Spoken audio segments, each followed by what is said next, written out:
welcome to EEC Art Tours. Today we are talking about the ULEZ, the expansion of the ULEZ zone.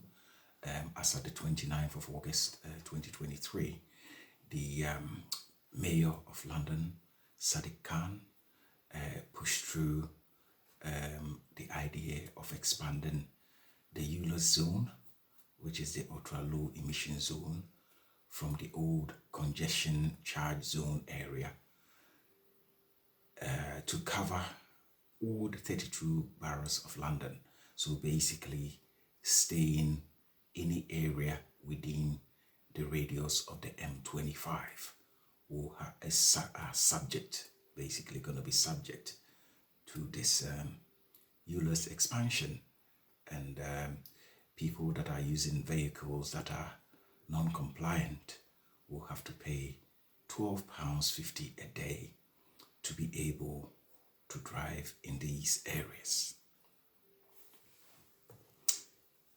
Now, if you're new to this channel, remember to subscribe to our content, like and share our videos, add your comments and contributions. Also remember, at the bottom right corner we have the super thanks button that you can hit to make a contribution to support this channel. We will also have some information in the description area where you can also help us with any kind of donation that you can to help this channel grow. Now, it is almost impossible to talk about the ULEZ zone without talking about congestion charges in London. However, I have a list that I'm going to go through. This will be the list of items that I'm going to be covering on this video and any subsequent video on this particular subject. So to start off with, we say, what is the ULEZ? What's the ULEZ? How much does it cost? What is the operational hours? What is the area, the zone that covers the ULEZ area? What sort of incomes have been generated by TfL Transport for London? That's the revenue. Is the ULEZ a form of indirect tax? Because you may probably notice from our previous video, we were talking about income inequalities in the UK, and obviously this subject, which is the ULEZ, can in a way be linked to the previous video. We are going to talk about it for you to know, or for you to get the idea if this ULEZ is some form of indirect tax that is disproportionately levied on the poor. How much, obviously, the burden of this kind of a tax falls on the poor. Also, is there an associated scrappage scheme that obviously if they want you to change your vehicle to a newer vehicle, is there an incentive to help you, the individual, do this kind of a transition? We also look at the fact that what does the average vehicle cost under the scrappage scheme? Because it's all good there being a scrappage scheme to help the poor. However, does the poor have enough, or do they have the credibility to borrow money to purchase a new vehicle? So these are all things that we are going to cover in subsequent videos. Okay, and what also is the alternative form of travel within the capital, or now as it is within London as a whole, that is Greater London, within the M25 zone? What is the alternative? So if you're not driving in, and you know, obviously your alternative will be either the train, the buses, or maybe cycling using the Boroughs bikes. And so what we're saying here is that, is there an alternative? Is it cheaper to use the trains and the buses? Is it safer to use a bicycle to ride around Greater London or Inner London? So these are all issues that we intend to cover in this video and any subsequent videos relating to this ULEZ zone matter. And also, we're also going to be looking at, is there any evidence of any, one will say, air pollution equipment? Is there any sort of investment by Transport for London of any physical equipment within London that is actually cleaning the air? We're also going to be looking at the purpose. What is the purpose of the ULEZ zone? And also, what is the purpose of the congestion?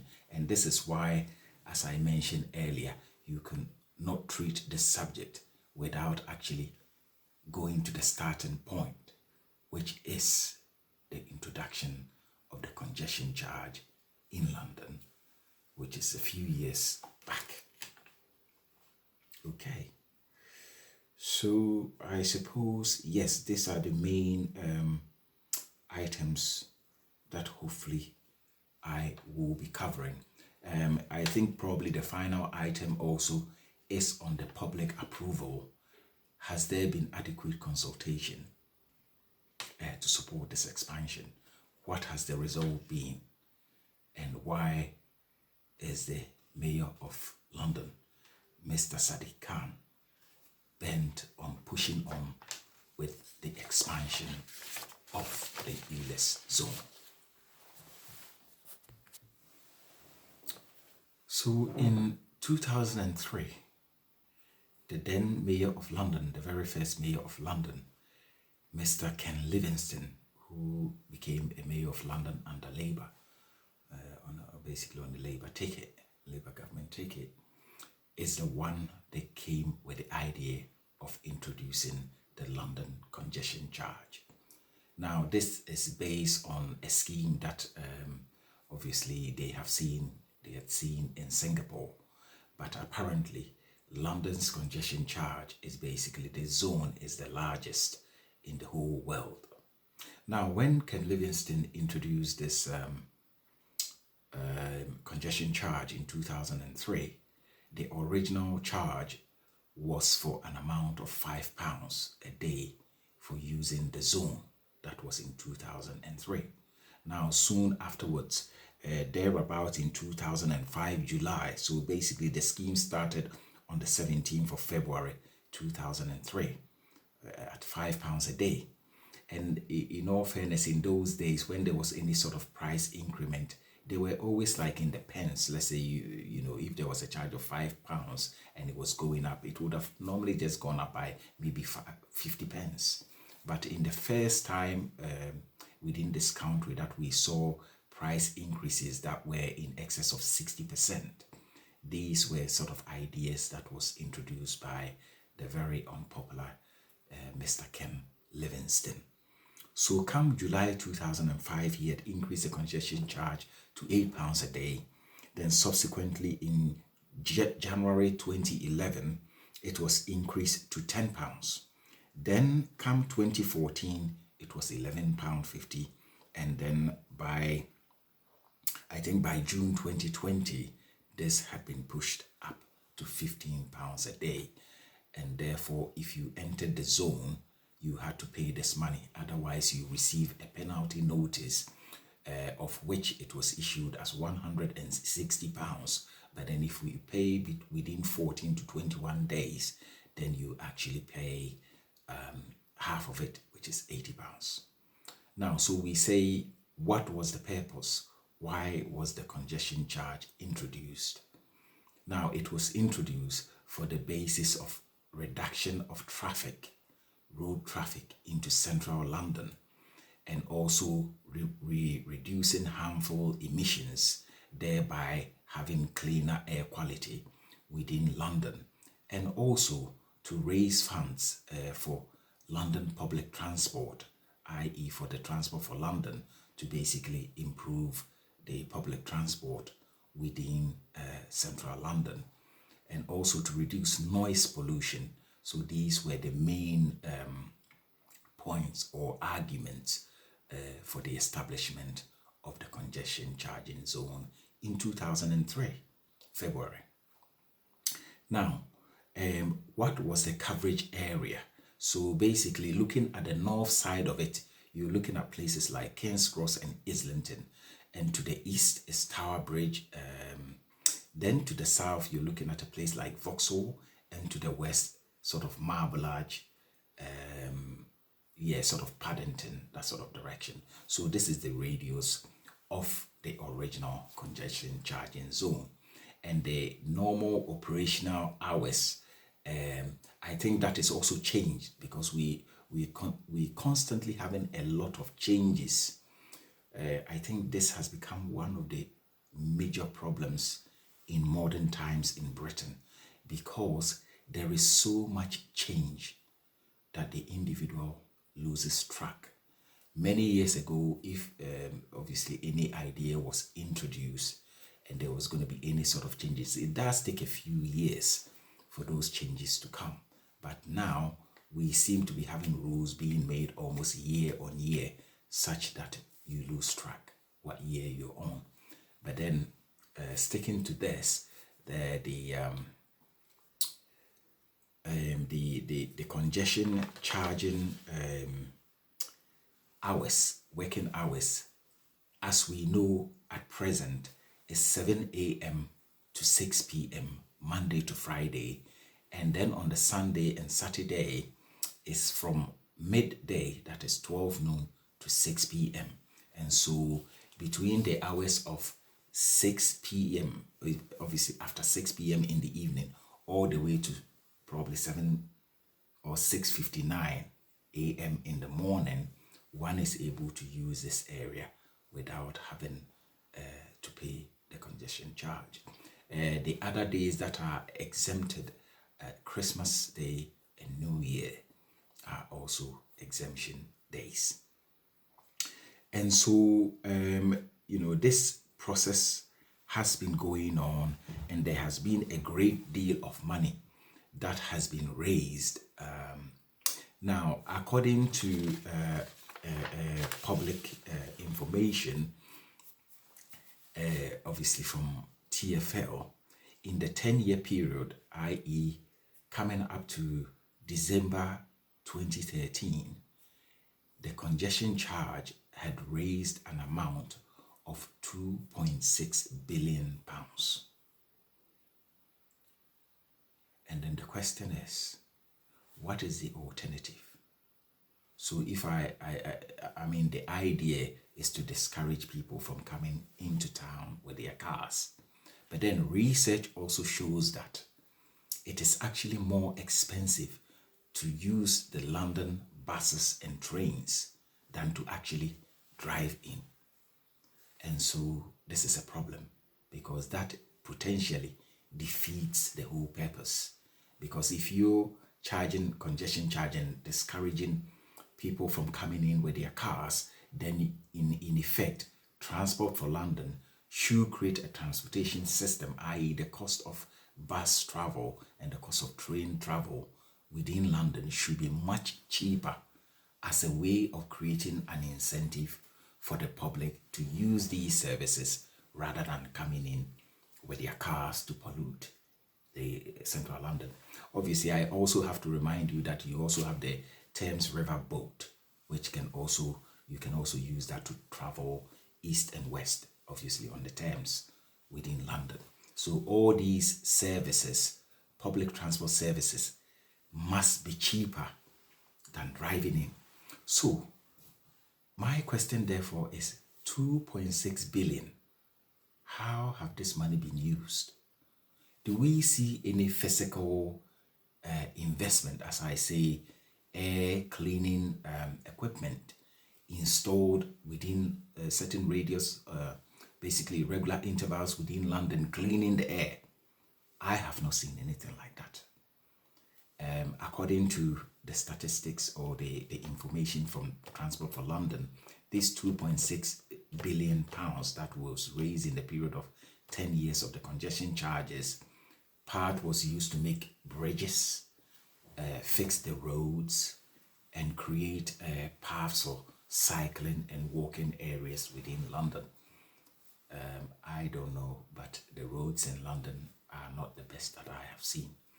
And so I don't know if the public are actually getting any kind of value for money.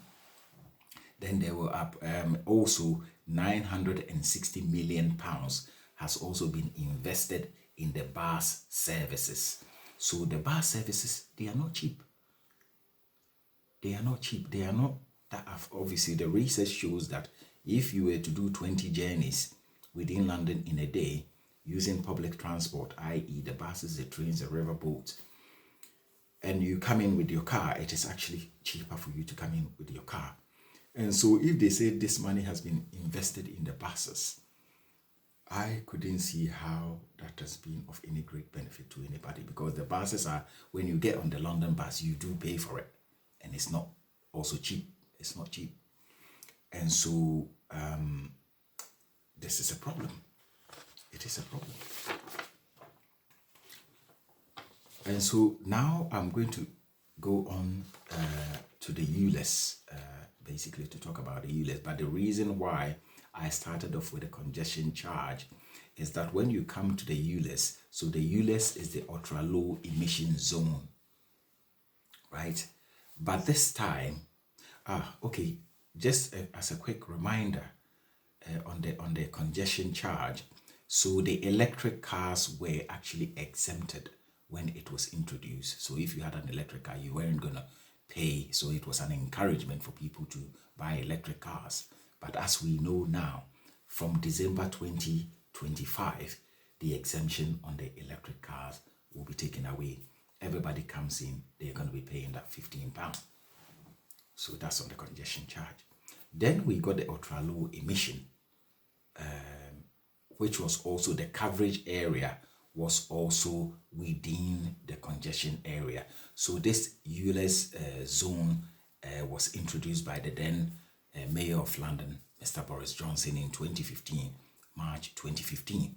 Now, his idea was that by 2020 September, that this ULEZ was going to be introduced. However, the current Mayor of London, Mr. Sadiq Khan, actually pushed this forward. So come April, 8th of April 2019, he had actually increased, introduced this ULEZ. So it probably comes in nearly or more than a year earlier than it should have. And obviously, any car that drives in that does not meet the standards are then required to pay £12.50 a day. Now, so the question therefore is that what is the purpose of the ULEZ? What is the purpose? Once again, it talks about air quality, basically to reduce air pollution within London. So the problem therefore, and the reason why I introduced the congestion charge first, is that the congestion charge also have the same purpose, to reduce traffic, to reduce emissions, vehicle emissions, as a way of improving air quality. So you see that basically this ULEZ is like a duplication in a way of the congestion charge. So you're paying for one and then you're paying for the other. And so if you have somebody that doesn't have as much money, or we'll say most working people in London, if they have a car, may probably be older cars, and therefore they are now paying the congestion charge, which is £15, then they will also be paying the ultra low, which is £12.50. You see, so this is why I basically introduced the congestion, just to let you see how this is a duplication. So this is being duplicated. You're being charged so much on the trains and you're being charged so much on the buses. And you know, when you look around and say, where is the money? Then you're told that it's being used to build bridges, because I've not seen any more bridges. The bridges that have been there, Tower Bridge, London Bridge, Blackfriars Bridge, Vauxhall Bridge, Lambeth Bridge, Chelsea Bridge, and the Lord, Albert and Victoria Bridge, they've been there forever. It was not built today. So we are being told that it's been used to build bridges and it's been used to, obviously you see these cycle lanes, which is kind of okay. Obviously maybe in central London it's not that bad, but in some places it just goes and then it gets stuck and then, you know, it comes back into the main road. And so it's not really properly laid out, whereby you can probably just ride a bicycle from, say, Tower Bridge to, say, Hammersmith, where you can have a clean ride. It's not there, you see. So you're being charged double. But anyway, let's go into the details of it. So with the ULEZ, that one is based on the car. So it's the year of the car. So the cars that do not qualify, these are cars that are registered before 2005. So basically the ones that qualify will be 2005 for these are petrol cars, and then 2015 for diesel cars. So if your car is not registered by these sort of 2 dates with the DVLA, then more than likely you will not qualify and you have to pay the ULEZ. Right. And so the cost obviously is £12.50. However, the operational hours on the ULEZ is 24-hour day, 7 days a week. The only day that you get an exemption is December 25th, which is on Christmas Day. And so this is a little bit more aggressive in terms of how much money this is going to be taken from you. And so when it was originally established in 2019, the coverage area was the same as the congestion zone, which is to the north you have Islington and King's Cross, to the east you have Tower Bridge, to the south you have Vauxhall, to the west you have Paddington and Marble Arch, that sort of direction. So this was it. And with this, the radius was, even though known to be the largest in the whole world, it was still reasonable that obviously if you're poor and you are not able to afford a car that qualifies, then you could stay outside the zone and then maybe park somewhere there and get a bus or a train into central London. So that did make sense. However, as we know now, the ULEZ zone has been expanded to the 32 boroughs of London. And therefore, the workers that are staying, obviously the cost of living, people have such less disposable income, because once you pay, especially if you live in London, you pay your rent, you pay your council tax, you pay your huge electric and gas bills, your water bill, what else? Food is like also so expensive. You can't even afford to go out. But then now, so you can only afford to buy an older car.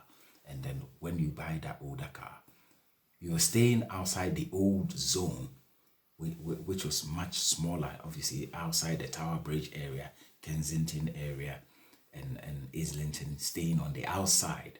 But now, this thing has come to catch you within your own borough.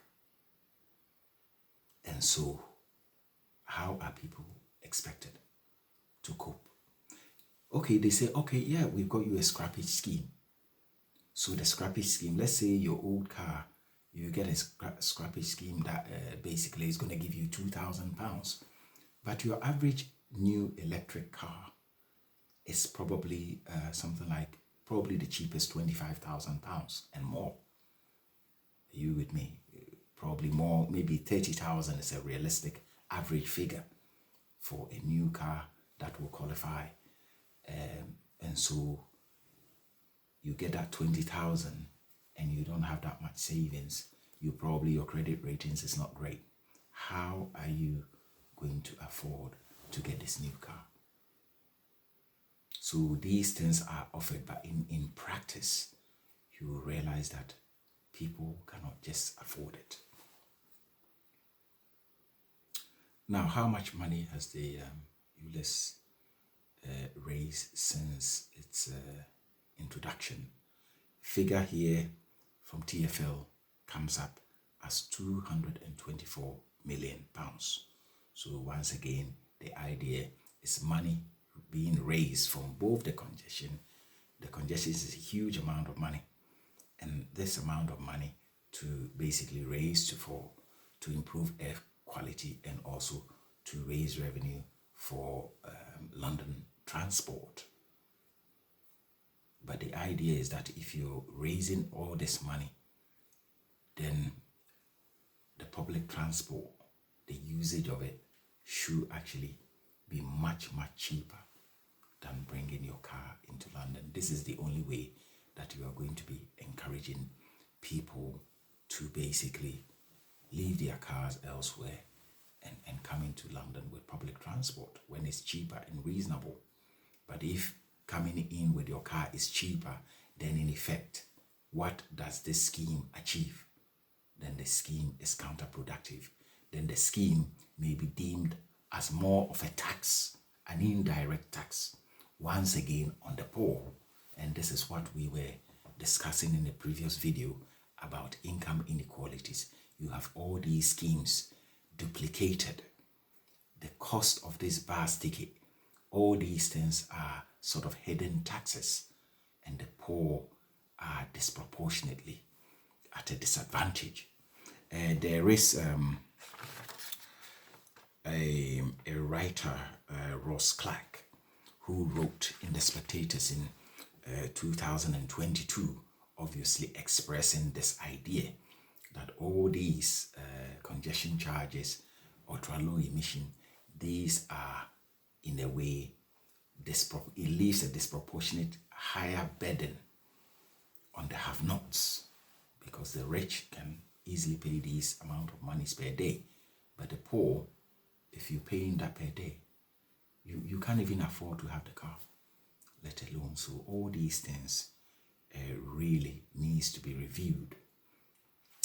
In the previous video, I also did mention about the independence and the neutrality of the judicial system in the UK. I did mention that obviously the whole democracy is so diluted, where a country is being run by oligarchs, and then obviously the judiciary is also not independent, neither are they neutral. And the reason that I say this is that when this expansion idea, basically the ULEZ expansion zone idea, was put forward, within the current obviously zone, it was okay. Most Londoners were happy with that. That's fine. But now when you start to expand so huge to the 32 boroughs, so basically this ULEZ is expand probably, if you look at the radius, it could be almost like 10 times its current size. Then there was that outcry that this is not great. The public don't support it. So a consultation paper went out, and it came out that 60% of the people rejected this idea. They were not in support of the expansion of the ULEZ zone as basically recommended by the Mayor of London, Mr. Sadiq Khan. So this thing, and even as you go even outer, the number got greater, 80% and even 90%. And so this was very unpopular. So if we live in a democratic society whereby democracy is really in action, then if you have a paper and it goes up for consultation and it's rejected by 60%, that is 2/3 of the people, then under no circumstances should your idea be allowed to carry through. However, it is also known from a report that maybe about 5 or 6 boroughs, we have Bexley, we have Bromley, we have Islington, what were these other boroughs? Harrow was also in there, and even some boroughs in Surrey. were in there basically fiercely objecting to the expansion of the ultra-low emission zone. So they went to the court to try to get basically to stop the mayor from expanding, doing this ULEZ expansion. However, it came out that their case was thrown out of court. So you are having, I think it actually reminds me of many years ago when it must have been George Bush and Al Gore in the States, when there was an election and then there was an issue with the voting, and then eventually it was the judges that decided on something that should have been decided by the electorate. You see, it was decided by the judges. And so this is a very similar scenario where, you know, the consultation is saying 60% are against, and even higher numbers as you come out, you know, as you come out of the boroughs, objected to it. And so that means that shouldn't be allowed to go through. And any judge should throw this, basically, should stop the mayor from doing it. But as we know, because of the gentleman clubs, because of the concentration of power, now you are not seeing democracy working properly within this country. And, you know, it doesn't, you're not seeing a great future, because this country was the place where, you know, people could trust that justice will be given, especially when the democratic processes have been followed, because we are not in an autocratic situation or governance. But now, based on what we're seeing here, we are seeing autocracy working more than democracy, because the people are saying no, and yet whatever is being done is being done. And the idea, as clearly as it is basically taking more money from the disadvantaged, from the poor, from the weak. And nothing is being done about it. So this, once again, is a grave problem. And so one says, what is the solution? What's the solution? If you do have any ideas, I mean, this is my own opinion. Once again, I'll say agree or disagree with me. That is not an issue. If you have any contributions, if you have any ideas, you can obviously put it in the comment section, and let's start a dialogue on this issue and see if this will help bring in a solution. So thank you once again for watching EEC Art Wars. We will come back in our next video to discuss issues concerning the scrappage scheme and what the monies that has been raised from these schemes are being used for. So thank you once again for watching EEC Art Wars. Support our channel grow by using the super thanks icon, and also the information that we leave in the description box. Thank you.